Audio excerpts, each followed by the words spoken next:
Hello guys, आज की video में हम जानेंगे आयत किसे कहते हैं और आयत के बारे में हम पूरा डिटेल में डिस्कस करेंगे और आयत के सभी सूत्रों के बारे में हम चर्चा करेंगे। यानी गाइस, आयत किसे कहते हैं?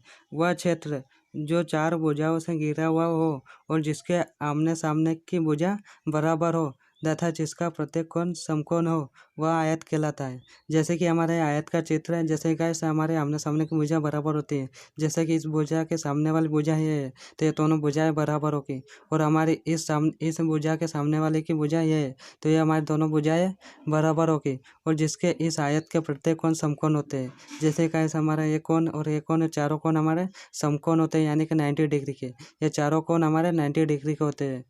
अब हम बात करेंगे विकर्ण की। जैसे कि इस आयत के अंदर एक लाइन होती है सिटी स्ट्रिक्ट, इसे हम विकर्ण बोलते हैं। इस विकर्ण के बारे में भी हम चर्चा करेंगे। अब हम जानेंगे आयत का क्षेत्रफल।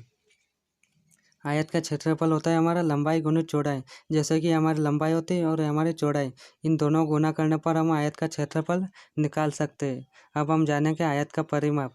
हमारा आयत का परिमाप होता है 2 इंटू लंबाई प्लस चौड़ाई। जैसे कि ये लंबाई और हमारी चौड़ाई को जोड़ने के बाद इस संख्या में हम गुना कर देंगे तो हमारा आयत का परिमाप निकल जाएगा। अब हम जानेंगे आयत का विकर्ण। हमारा आयत का विकर्ण होता है अंडर रूट लंबाई स्क्वायर प्लस चौड़ाई स्क्वायर। जैसे कि हमारी लंबाई ये और चौड़ाई, इन दोनों का स्क्वायर निकालने के बाद इन दोनों को संख्या को हम जोड़ देंगे। जोड़ने के बाद इसका अंडर रूट निकाल लेंगे। निकालने के बाद हमारा ये आयत का विकर्ण निकल जाएगा। अब हम जानेंगे आयत की लंबाई। हमारे आयत की लंबाई होती है क्षेत्रफल बटे चौड़ाई। जैसे ही हम आयत की लंबाई निकाल लेंगे तो हमारे इस आयत का क्षेत्रफल दिया होगा हमको, इस आयत का क्षेत्रफल दिया होगा और हमको इसकी चौड़ाई दी होगी, तो इस क्षेत्रफल और चौड़ाई से हम भाग दे देंगे तो हमारी आयत की लंबाई निकल जाएगी। अब हम जानेंगे आयत की चौड़ाई। हमारे आयत का चौड़ाई का सूत्र होता है क्षेत्रफल बटे लंबाई।